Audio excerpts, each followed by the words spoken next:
Un historiador y un experimentado guía de montaña forman la pareja perfecta para llevar adelante una aventura única. Reproducir las diferentes travesías que los conquistadores y misioneros hicieron en América. Uno reconoce que es el momento de hacer esas cosas cuando ya indefectiblemente toma conciencia de que si no lo hace pronto, ya va a ser demasiado viejo. La pasión que movilizará a un hombre común a ponerse en la piel de un expedicionario.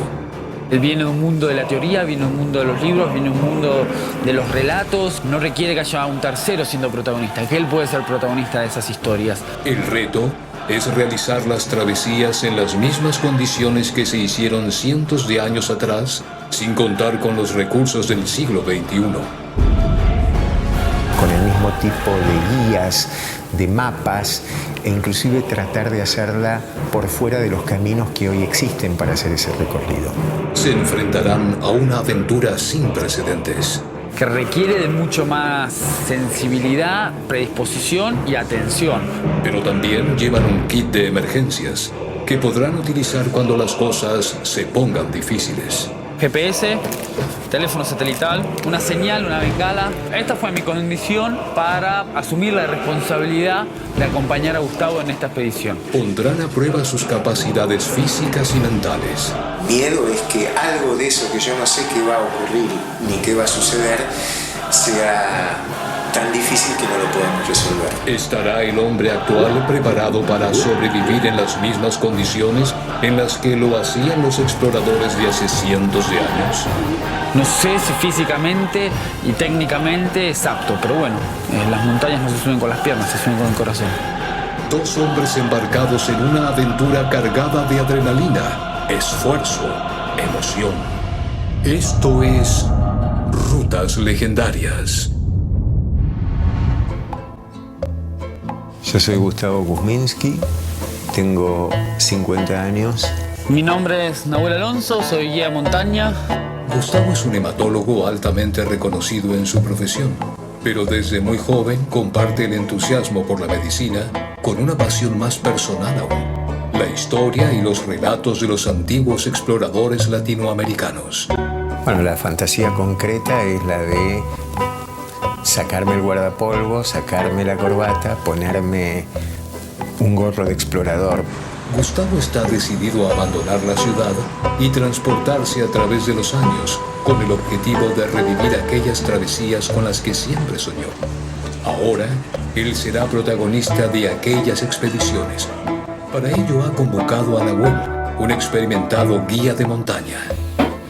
Además de la montaña o mi trabajo, me encanta la gastronomía y la fotografía. Son dos cosas que hago para mí permanentemente. Soy 100% sociable. Me encantan los amigos, estar en grupo, en familia. Por ahí las cosas que más me molestan es cuando la gente se dedica, o le veo que se dedica a operar la vida y a no disfrutarla.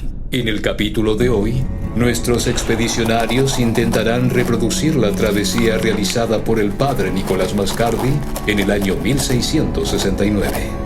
Es algo totalmente nuevo para mí y hoy, a horas de salir, estoy así con un entusiasmo fuerte.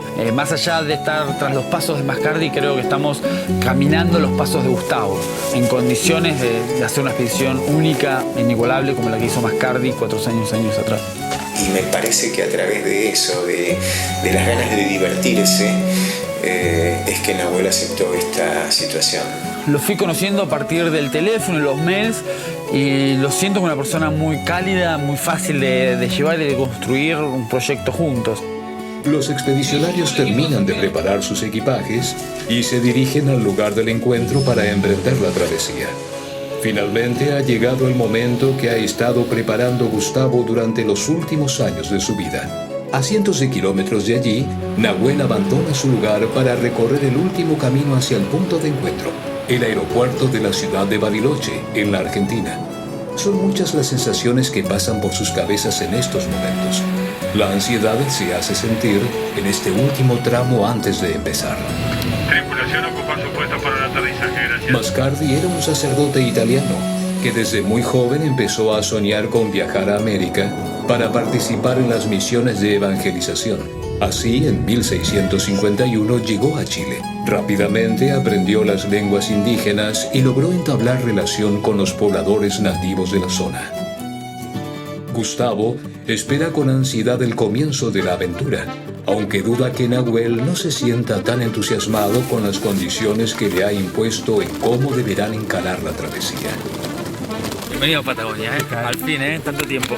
Cuando me encontré con Nahuel tenía un poco la expectativa que pudiera generarse una buena comunicación y lo que podía significar un poco como riesgo, o no me cayera bien o tuviera la sensación de que no iba a ser lo suficientemente cordial como para sostener a un personaje como puedo ser yo.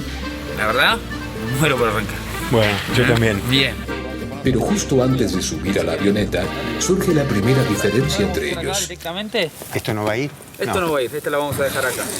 Gustavo se excedió en el equipaje y ahora Nahuel debe hacer una selección de lo que llevarán en la expedición. Más propicio Para dormir. Una sola si querés. Nahuel tan drásticamente me empezó a sacar más de la mitad de la ropa que yo había traído. Espero que podamos andar bien con eso y o no tener ningún percance. Con el tema de la valija, último momento tuvimos que improvisar una situación nueva, hacer una nueva selección de equipo, filtrar todo el equipamiento que él había traído. Un viaje diferente, ¿sí? Vamos a un lugar donde vamos a tener que llevar todo con nosotros y donde vamos a tener que estar cómodos. No tiene experiencia en montaña, no tiene experiencia en este tipo de cosas. Son dos ejes que van en paralelo, el entusiasmo y la realidad. Pero no es posible llevar todo esto. Superado el breve momento de tensión y con todo listo para partir, los expedicionarios se muestran alegres y expectantes. Había que pasar con esa avioneta a la cordillera. La verdad que me preocupaba pensando que si había viento, que si no había viento, si la avioneta iba a poder. La verdad que el viaje fue increíble, el paisaje que se veía. Fuimos prácticamente bordeando el Tronador, el cielo completamente despejado. Fue un vuelo apacible y la verdadera sensación de volar. La avioneta partió desde Bariloche, en la Argentina, y los conducirá hasta el otro lado de la cordillera, más precisamente hasta Puerto Montt, en Chile. Desde allí se dirigirán hacia Petrohue, ubicándose en el preciso punto geográfico donde siglos atrás empezaba su recorrido el padre Mascardi. Caminarán largas horas hasta llegar a orillas del lago de Todos los Santos. Embarcados en una réplica de canoa del siglo XVII, deberán atravesar el lago para llegar a Peulla. Retomarán nuevamente a pie un camino muy difícil de recorrer hasta atravesar la tupida selva valdiviana. Pasarán del lado argentino hasta llegar al brazo Blest, a orillas del lago Nahuel Huapi. Allí encontrarán otra rudimentaria embarcación de la época. Con ella iniciarán la recta final, cruzando el Nahuel Huapi hasta la península del Huemul. Nahuel, ¿Qué te trajiste? acá tengo los mapas. Yo traje unos más técnicos como para poder ver más el terreno, poder navegar mejor. Creo que es un poco idealista en base a cómo quiere realizar este tipo de expedición. Lo tomo como algo folclórico y sus ganas también de ir imponiendo un estilo, compartiendo un estilo. ¿Qué tiene eso? Barómetro, altímetro, Gustavo se asegura de que se cumplan las condiciones pautadas. No podrán valerse de ninguna tecnología que esté por fuera de lo que se usaba en la antigüedad. Y no quisiera que pase a ser, por ser el guía, el que domina la situación y que no rompa de alguna forma este contrato que habíamos acordado previamente para poder hacer esta travesía de esta forma.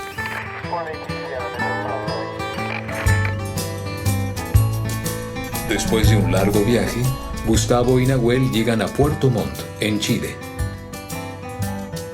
Cuando llegamos al aeropuerto de Puerto Montt, nos recibió un personaje realmente muy amable. Se empezó a preguntar un poco qué íbamos a hacer, a dónde íbamos, y la sorpresa que tuvimos todos fue: ustedes van a hacer la ruta del padre Mascardi.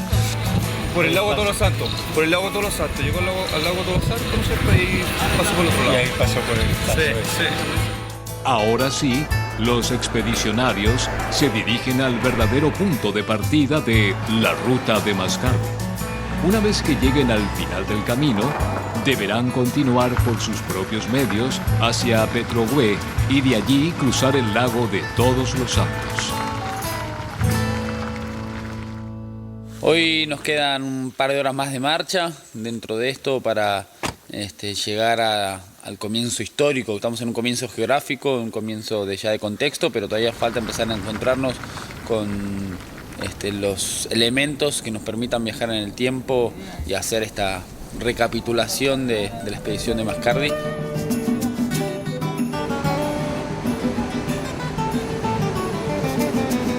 Con el guía, con Nahuel, me inspira mucha confianza. Me parece que es una persona que tiene evidentemente mucho conocimiento de la naturaleza, mucho conocimiento de las situaciones imprevistas que la naturaleza puede provocar.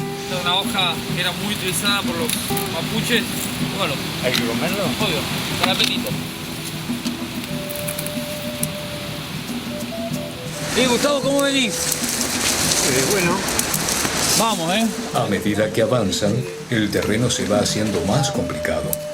Gustavo comienza a tomar verdadera conciencia del esfuerzo y el desgaste físico que le significará completar el resto de la travesía.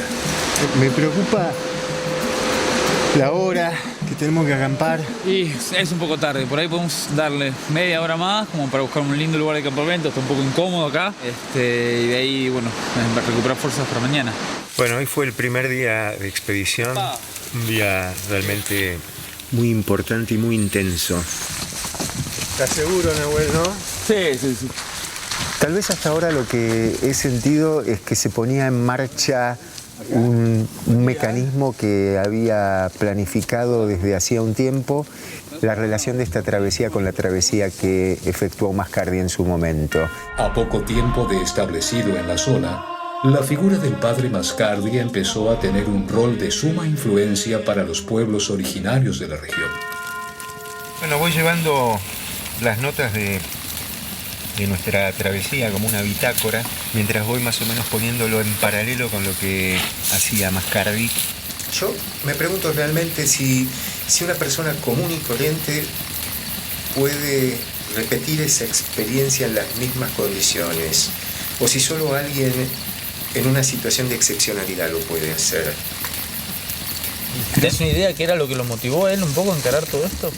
Yo creo que él tenía una motivación profundamente religiosa. Una persona que es muy agradable escucharla y ver desde dónde canaliza su pasión por la historia con todo esto. No está en su hábitat, no se siente del todo cómodo, su equipamiento, su forma de desplazarse marca que se siente realmente fuera de contexto. Y comete un pedacito. Buen apetito, compañero. La verdad que hoy fue un súper día. Avanzamos un montón. Tengo así algunas dudas, no me termina de quedar todo claro si nos van a dar los tiempos. Vamos a ver un poco cómo será el día de mañana, cómo está el clima, cómo nos sentimos. Por eso es importante tener una buena comida, una buena cena y descansar hoy. Empezar a guardar todo. Lo vamos a dejar el fuego así prendido como para que también nos proteja un poco del frío a la noche. Bueno, yo estoy medio muerto, así que ¿sí? supongo que me voy a dormir rápido.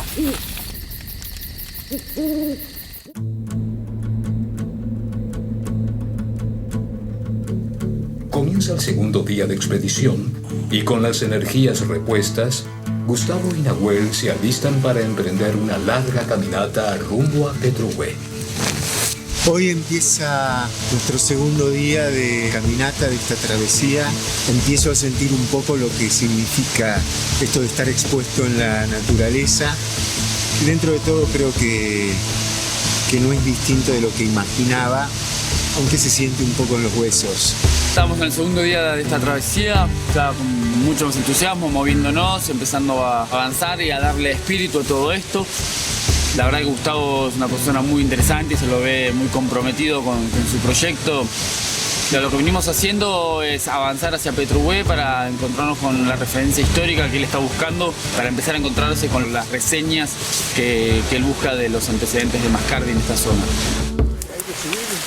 Y tenemos que pasar al otro lado de esto para cansarte menos, cinta a mano y despacito. Apenas el cuerpo se acostumbra a tener continuidad subiendo. La caminata de hoy es también bastante fuerte, pero la magnitud del paisaje ayuda a que esto se vaya metabolizando.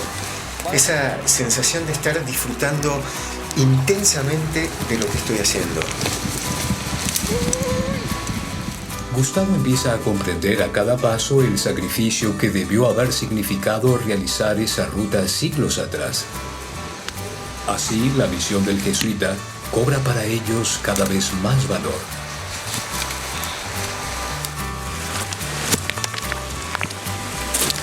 Esperame, Nahuel. No me dejes un minuto.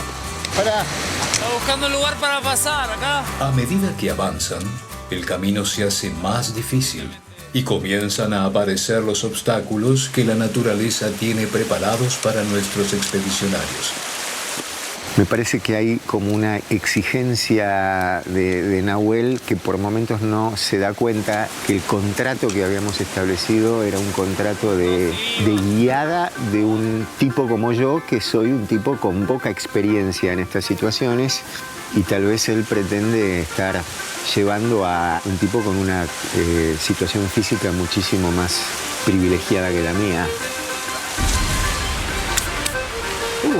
Continúan camino a una antigua capilla cercana a Petrohue. Este lugar representa un punto importante para la travesía y un encuentro más cercano con la historia. Yo quiero encontrar esa capilla en Petrohue como un punto de paralelismo simbólico de lo que había significado para Mascardi el hecho de llevar una efigie de la Virgen, no porque sea un sentido religioso el que nos está llevando a nosotros, sino a tratar de ver con nuestros ojos algo de lo que Mascardi había visto y pensado en este sentido. La travesía del padre Mascardi tenía dos objetivos primordiales. Por un lado, llevar de regreso a los indios provenientes de la zona del Nahuel Huapi, y por otro, dar con la misteriosa ciudad encantada de la Patagonia. Se la llamó también la ciudad de los Césares porque hubo una expedición de un español que se llamaba César, de apellido Francisco de César, que fue extraviada y hubo algunos sobrevivientes, y esos sobrevivientes, cuando fueron encontrados, manifestaron haber estado en contacto con una ciudad increíble, que hablaban de miles y miles de españoles con miles y miles de indios viviendo allá. Mascardi suponía entonces que en esa ciudad se necesitaban los servicios de un sacerdote, pero nunca hubo una situación muy precisa más allá de eso, en qué lugar de la Patagonia podía estar esa ciudad quimérica, mítica, y que muchos se instalaran en estas zonas buscándola. El siguiente paso es llegar hasta el lago de Todos los Santos. Estamos yendo hacia allá, del lado chileno. De toda esta primera etapa es una entrada en calor donde realmente va a ser la primera experiencia fuerte a nivel aventura. Se supone que debemos encontrar una pequeña embarcación que había mandado a construir con alguien de la zona, que si bien no es exactamente igual a las canoas que usaban, respeta ese formato.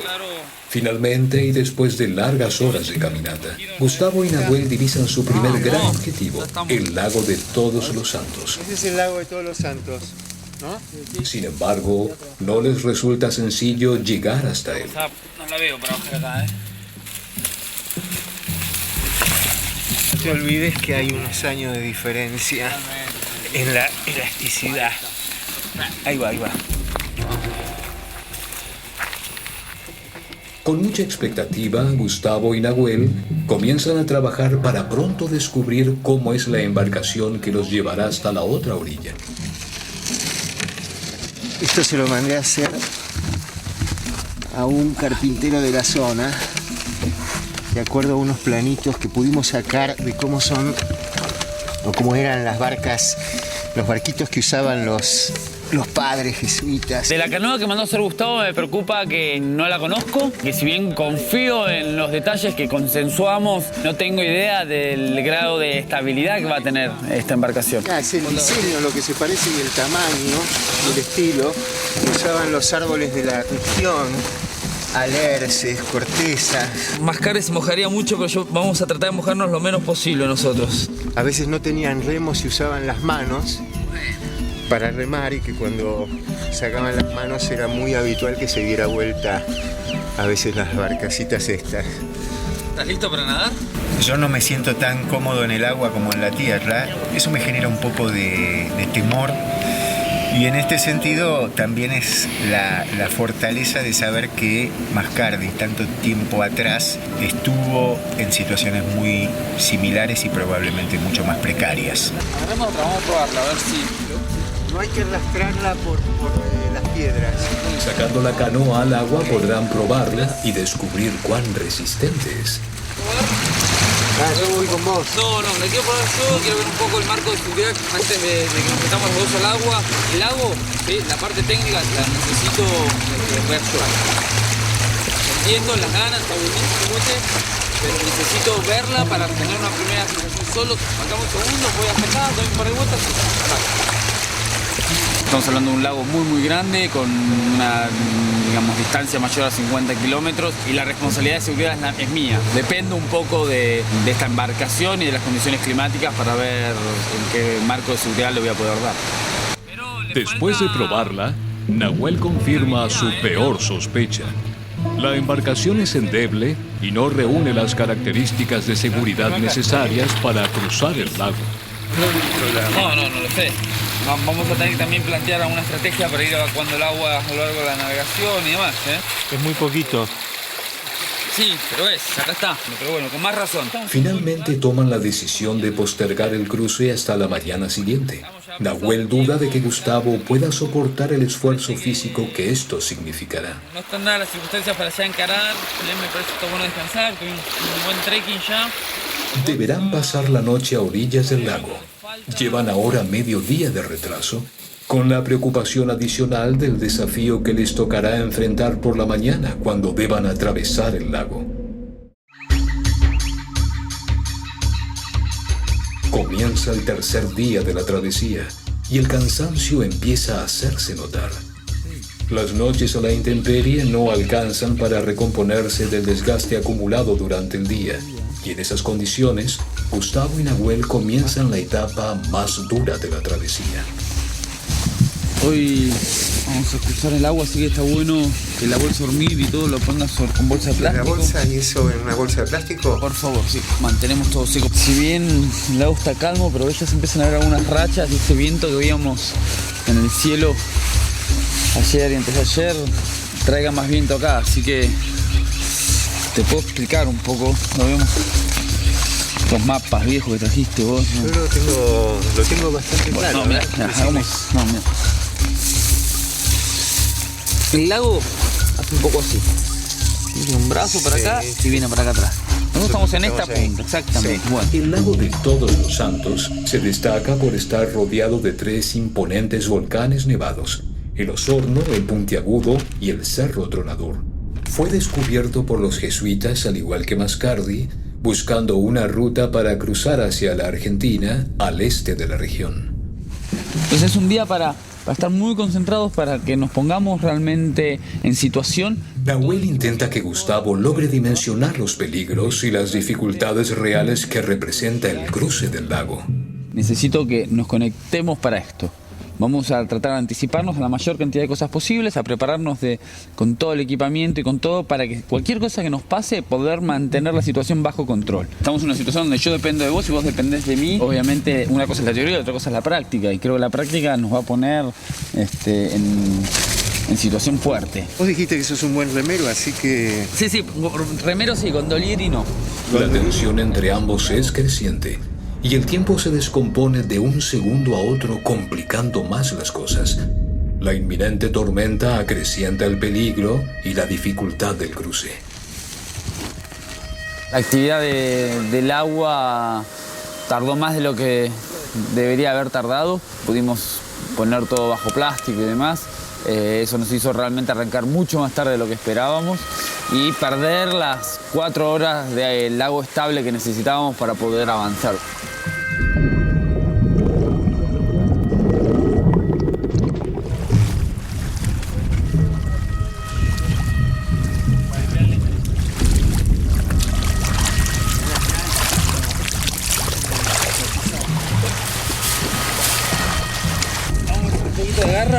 ¿Cómo gana? ¿Qué estoy haciendo? ¿Cómo? Yo estoy dándole, ¿eh? Las cosas se fueron dando de una forma que empezamos remando bien al principio, tomando un poco el control de la embarcación, agarrando el balance para poder mantener un rumbo y una remada fluida. A partir de que iban pasando las horas, yo notaba que Gustavo ya no rendía como al principio, que no se sentía tan cómodo, que empezaba a quejarse de esto, que le dolía la espalda, que le duelen los brazos, que cada rato me decía, paremos, descansemos un poco, y que ya no lográbamos los ciclos de avanzar como la mañana. Viene tormenta atrás, Vamos bien. No me imaginaba que iba a ser tan duro físicamente y que estaba tan poco preparado físicamente para remar. Yo sentía que yo estaba remando bien en algunos momentos y la voz de Nahuel, que siempre llegaba de atrás, como diciendo, vamos lento, vamos mal, vamos remando mal. Y eso evidentemente empezó a complicar todo el trayecto, y lo que más complicaba era que a medida que avanzábamos el tiempo se iba descomponiendo. A Gustavo se le ocurre poner en práctica un plan de emergencia. Recordando antiguos relatos de navegantes, decide improvisar una vela que les permita aprovecharse del viento y avanzar más rápido. Pero el intento es en vano. Creo que fue ingeniosa la idea de armar una especie de vela con ese género que había en la mochila de él, pero evidentemente no fue suficiente. Eso sumado al frente de tormenta que venía, fue para mí generando una tensión, y en mí empezó a decir, bueno, ok, necesitábamos resolver algo, pero evidentemente ya fue un poco tarde porque la tormenta nos agarró, ya el oleaje en un momento el lago se transformó en un mar, y realmente creo, bueno, el tipo de embarcación que estábamos utilizando no era el adecuado para ese tipo de cruce, ¿no?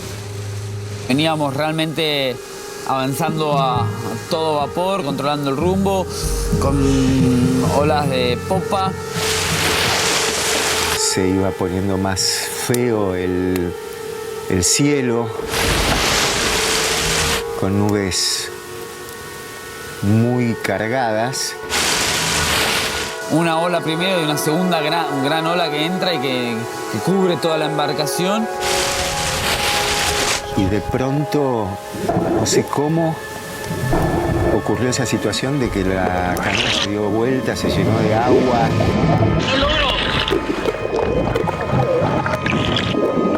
Que de un momento para el otro ya no flotaba más.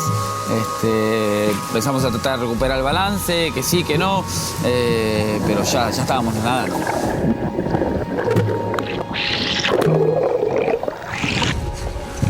Y uno siente lo primero que eso no está ocurriendo, que no puede ocurrir, que eso no me estaba pasando. ¿Cómo puede pasar una cosa así? Y a partir de ahí cambió completamente el foco de ver la embarcación, a ver cómo estaba Gustavo, de ver cómo estaba reaccionando, cómo se estaba sintiendo. No me acuerdo exactamente, inclusive, las cosas que me gritaba, pero establecía una comunicación como para que yo salga de esa situación de azoramiento, de shock que el frío, el agua, la situación provocaba.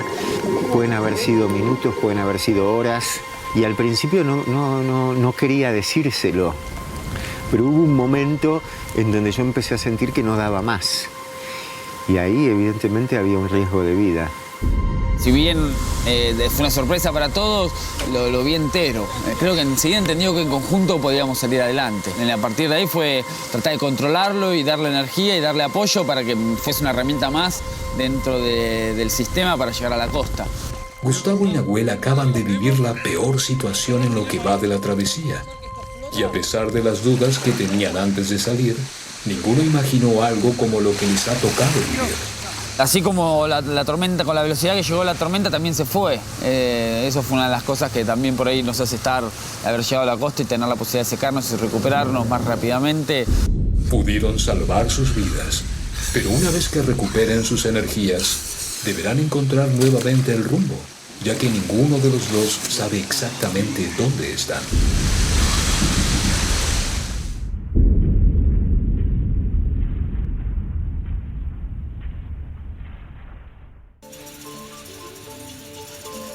Comienza el cuarto día de travesía.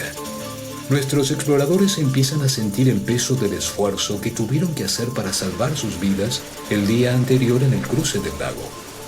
Sin embargo, hoy deberán atravesar una larga extensión de selva. Arrancamos en la playa, recuperándonos de todo lo intenso fue el día de ayer, con un balance positivo de recuperación de Gustavo y con mucho entusiasmo para poder seguir. La experiencia en términos físicos es intensa. No estoy acostumbrado a tanta demanda. Puede ser que haya también la necesidad de no mostrar la debilidad frente a Nahuel, que a veces uno tiene las ganas de decir estoy cansado, paremos un poco más. Obviamente venimos acumulando un cansancio físico, me tienen un poco de incertidumbre, pero es algo que voy a manejar más yo. No le quiero llevar esa carga psicológica en este momento, lo necesito positivo y lo necesito predispuesto a seguir avanzando, ¿no? Finalmente, nuestros expedicionarios se sumergen en la inquebrantable selva valdiviana, donde deberán caminar durante varias horas. Esta es una región que ocupa el sur de Chile y se extiende sobre la frontera sudoeste de la República Argentina. La capa espesa de vegetación es densa y alcanza gran desarrollo debido a la alta humedad y los variados microambientes. Mirá, eso seguro que Mascardi no tenía, ¿eh? Sí. Más zarzamoras. Los alemanes las deben haber traído, ¿eh? Hay una situación absolutamente diferente entre lo que podía ser la travesía que organizaba Mascardi. Lo que yo hago es una aventura de una vieja cuestión soñada. Mascardi, sin lugar a dudas, lo que hacía era algo que tenía que ver con su vida.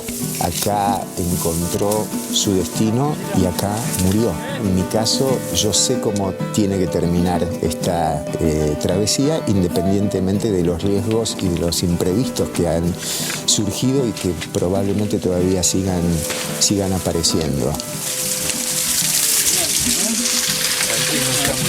Uno, dos, ¿sí? Ahí va, bien. Bien.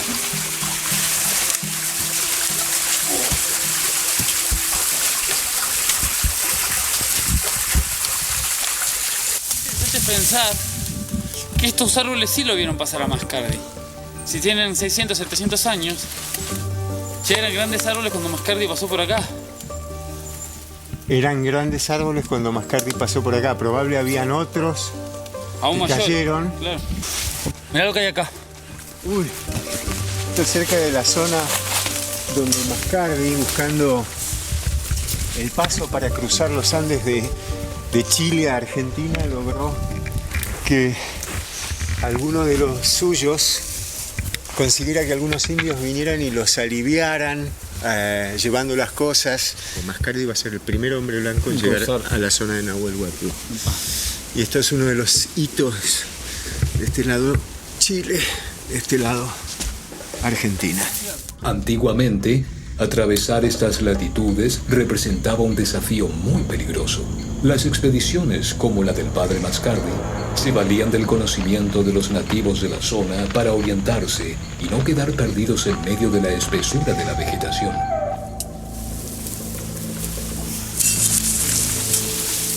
Atravesar ese terreno salvaje, obstruido por la frondosa vegetación, representa un reto muy difícil. Avanzan lento. Deben abrirse camino paso a paso, y eso los hace a veces ir desviándose y perder el rumbo. Pero ya llevamos 7 horas, 8 horas. No veo panorama de que esto empiece a bajar. Van pasando las horas. Nahuel decide desprenderse de Gustavo por un rato y ganar tiempo.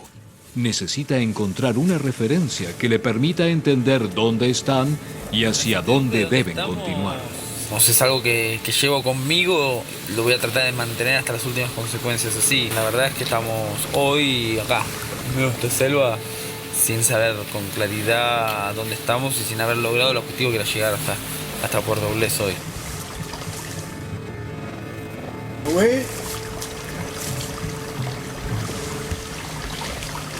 Fue un momento extraño cuando Nahuel se fue a tratar de orientarse, a buscar, y yo me quedé solo en el bosque. Y Nahuel se demoraba, inclusive lo llamé, Y ahí, esa sensación de soledad, uno empieza a sentirse muy con uno mismo. Deja de ser una cuestión de lo imaginario inmediatamente y se vuelve una realidad que no sabes qué hacer, que no sabes para dónde disparar. Gustavo empieza a sentir la preocupación que Nahuel no había querido transmitirle hasta el momento. Ahora está solo y teme que quizás Nahuel no llegue antes de que termine de oscurecer.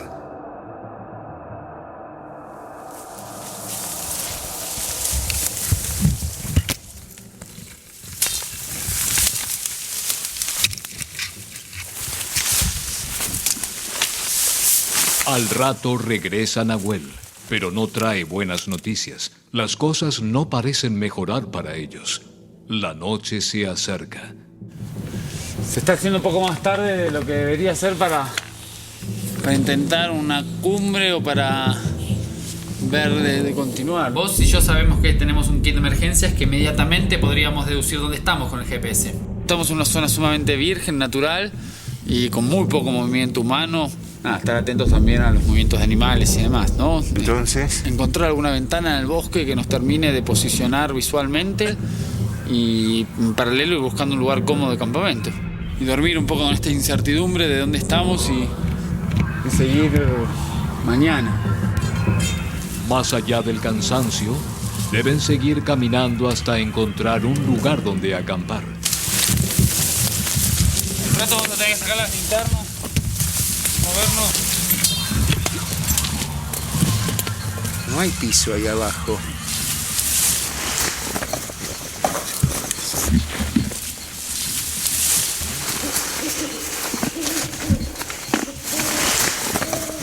Se deberán enfrentar a la selva, un terreno peligroso y desconocido para pasar la noche.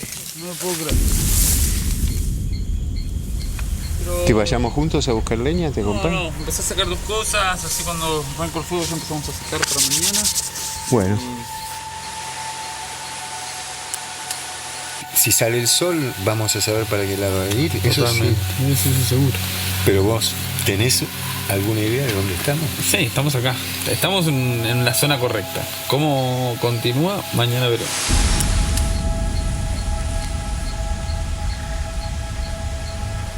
Mientras estábamos durmiendo, me desperté, había ruidos raros, no se ve nada, uno siente un poquito de miedo.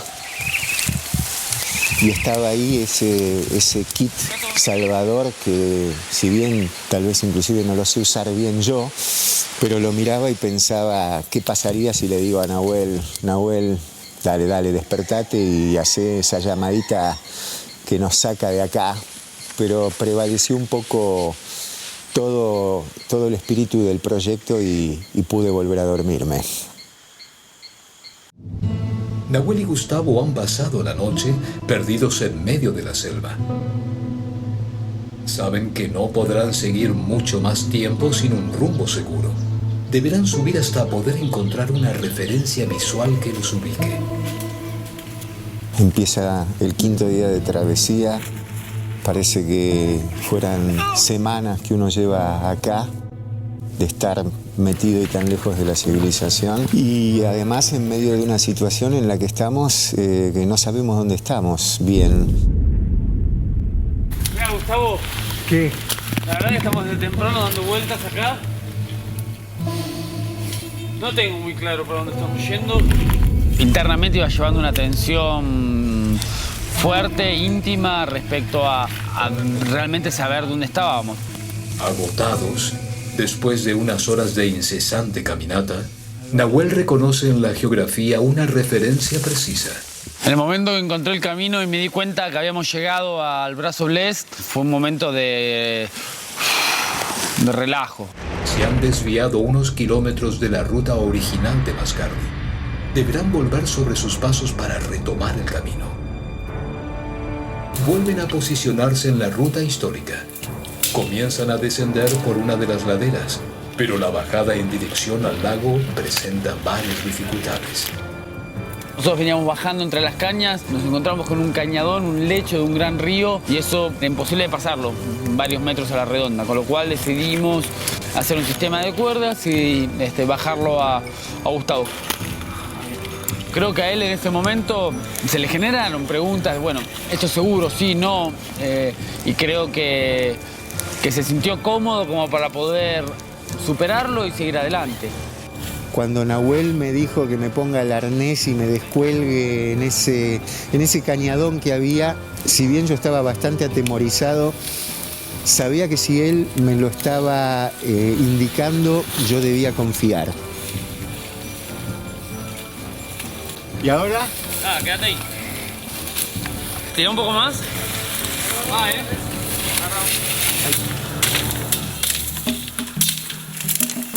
Continúan descendiendo en busca del brazo Blest, a orillas del Nahuel Huapi, el cual deberán cruzar embarcados en otra rudimentaria embarcación. El último gran desafío que tienen por delante. La dinámica de bajada fue muy buena y afortunadamente logramos coincidir con el brazo Blest, con el lago Nahuel Huapi, que era nuestro objetivo. Finalmente logran llegar a orillas del lago. Gustavo, estamos en el Blest. La tensión vivida durante los últimos 2 días, perdidos en la selva, logra descomprimirse al llegar. Sin embargo, queda un último tramo por recorrer, el cruce del Nahuel Huapi. Es un lago argentino de origen glaciar. Se destaca por su profundidad y sus 7 ramificaciones, entre ellos el brazo Blest. Nicolás Mascardi y sus seguidores llegaron hasta allí y cruzaron hacia el brazo Huemul, donde finalizaron su travesía y fundaron su misión jesuítica. Allí van nuestros expedicionarios en el último desafío por vencer, el cruce del Nahuel Huapi. Supongo que de nuevo demanda una exigencia física, vamos a ser mucho más prudentes en cuanto a lo que se refiere a la navegación. No quiero de ninguna manera repetir la experiencia que nos sucedió en el lago de Todos los Santos. Deberán encontrar la embarcación rápidamente. De lo contrario, la noche podría sorprenderlos en medio del cruce del lago, el último tramo de la expedición. Vamos a buscarla. Veo algo que se parece a una canoa. No sé si es muy navegable, pero ahí está. Demasiado genuino me parece. La vi demasiado primitiva. ¿No estás seguro que navegaban en esto? La vi demasiado endeble. En un momento sentí que no me subía. Se la ve rústica, es más estable que la otra. Te estás mintiendo, eso se da vuelta, Nahuel. Gustavo teme por el riesgo que puedan correr. A pesar de saber que están llegando al final, parecería estar dispuesto a abandonar y sacrificar el objetivo de la travesía. Por una cuestión de orgullo y de pasión, completar la expedición, Gustavo, no podemos dejarla así acá. Todo el esfuerzo tenido hasta acá, más de estar cerca de lograr el objetivo y que realmente mi evaluación era que lo podíamos realizar, traté de alentarlo a que continuáramos y que llegáramos a terminar lo que habíamos planificado, ¿no? Recapitulamos el primer cruce de los Andes en estas latitudes. Ya estamos, nos falta la última etapa. Este era tu sueño, hagámoslo. Y esa insistencia fue fundamental. Y creo que en ese momento Nahuel me hizo ver todo lo que había de corazón mío puesto en esta travesía y el orgullo que sabía que yo tengo para poder terminarla.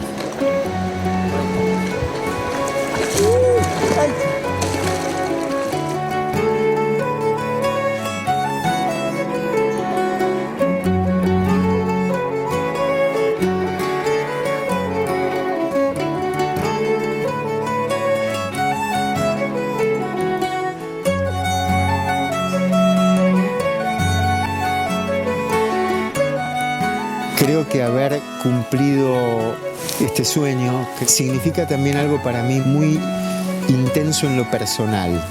Es haber salido del libro, de la crónica, de tantas crónicas que he leído de viajes, de travesías, de las travesías de Mascardi, y de pronto hacerlo ha sido algo muy, muy diferente. Acá con Gustavo lo que me permitió es recorrer y disfrutar de un presente, pero a su vez sumarle el valor del condimento del pasado, de las historias, del cómo habrá sido, y en eso poder enriquecer una escenografía magnífica como es la Patagonia. Aprendí que puedo confiar y delegar cosas de mi propia seguridad, y aprendí a conocer y respetar esta naturaleza y lo que esta naturaleza ha significado para la gente a lo largo de tantos años.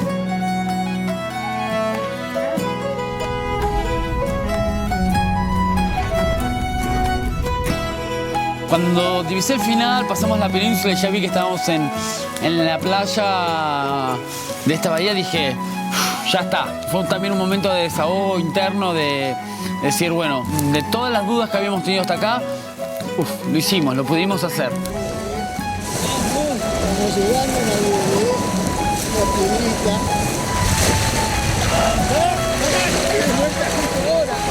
Y la emoción de llegar en una travesía que nosotros hicimos en pocos días y que en Bascardi fue mucho más larga, pero esa emoción, sin lugar a dudas, debe ser la misma.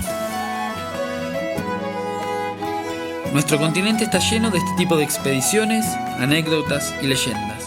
Un camino que podemos salir a recorrer y descubrir por toda Latinoamérica.